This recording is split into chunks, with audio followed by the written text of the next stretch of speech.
চর fashion bus stand থেকে খাওয়া দাওয়া করার পর আমরা আবারও অটোতে করে প্রায় ৩৫ কিলোমিটার দূরে এসে পাইক্কা বাজারে এসে নামলাম এবং এখান থেকে আমাদেরকে আবারও ট্রলারে করে কিংবা স্পিডবোটে করে চরকুকরিমুকরি যেতে হবে।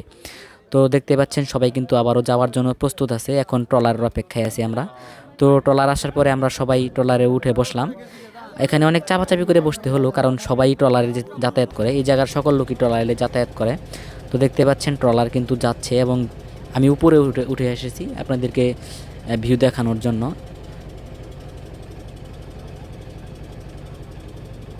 আমরা যতই সামনে এগোচ্ছি ততই নদীটা প্রসারিত হচ্ছে এবং দুপাশে হচ্ছে চর এবং মাঝখানে হচ্ছে নদী।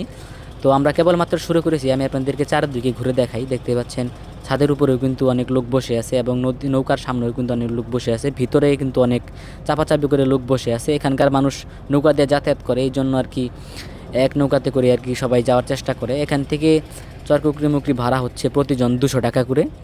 তো পরবর্তী ভিডিওতে আরও অনেক কিছু দেখাবো, তো সবাই লাইক কমেন্ট করবেন ইনশাল্লাহ।